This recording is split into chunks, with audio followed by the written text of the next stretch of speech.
വയനാട് പഞ്ചാരക്കൊല്ലിയിൽ സ്ത്രീയെ കൊലപ്പെടുത്തിയ നരഭോജി കടുവയെ ചത്ത നിലയിൽ കണ്ടെത്തി. പഞ്ചാരക്കൊല്ലിക്ക് സമീപം പിലാക്കാവിലാണ് കടുവയുടെ ജഡം കണ്ടെത്തിയത്. കടുവയുടെ ദേഹത്ത് പരിക്കുകൾ ഉണ്ടെന്നാണ് വിവരം. ആഴത്തിലുള്ള 2 മുറിവുകൾ കടുവയുടെ കഴുത്തിലുണ്ട്. ഇത് മറ്റൊരു കടുവയുമായി ഏറ്റുമുട്ടൽ നടത്തിയതിനാലാണ് എന്നാണ് വനംവകുപ്പ് അറിയിക്കുന്നത്. കടുവയെ കൊല്ലാനായി വെടിവെച്ചിട്ടില്ലെന്ന് ദൌത്യസംഘ തലവൻ ഡോക്ടർ അരുൺ സക്രയും അറിയിച്ചിരുന്നു. ഇതിനിടെയാണ് മനേക ഗാന്ധിയുടെ പ്രതികരണം ചർച്ചയാകുന്നത്. കടുവയെ വെടിവെച്ച് കൊല്ലരുതെന്ന കേന്ദ്ര ഉത്തരവ് നിലവിലുണ്ടെന്ന് മനേക ഗാന്ധി ചൂണ്ടിക്കാട്ടി. കേരളം നിയമം ലംഘിക്കുകയാണെന്നും അവർ കുറ്റപ്പെടുത്തി. ആന, കടുവ, കാട്ടുപന്നി തുടങ്ങിയ വന്യമൃഗങ്ങളെയെല്ലാം കൊല്ലാനാണ് കേരളത്തിന് ഇഷ്ടം. കടുവയെ പിടികൂടാം, എന്നാൽ കൊല്ലാനാകില്ല എന്നതാണ് കേന്ദ്ര സർക്കാർ ഉത്തരവെന്ന് മനേക ഗാന്ധി ചൂണ്ടിക്കാട്ടി. മുൻപും മൃഗങ്ങളോടുള്ള കേരളത്തിന്റെ സമീപനത്തെ വിമർശിച്ചുകൊണ്ട് മനേക ഗാന്ധി രംഗത്തെത്തിയിട്ടുണ്ട്.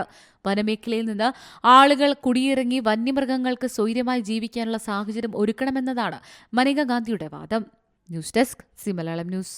ഏറ്റവും പുതിയ വാർത്തകളും വിശേഷങ്ങളും വിരൽ തുമ്പിലറിയാൻ സി മലയാളം ന്യൂസ് എല്ലാ ഡിജിറ്റൽ പ്ലാറ്റ്ഫോമുകളിലും ലഭ്യം.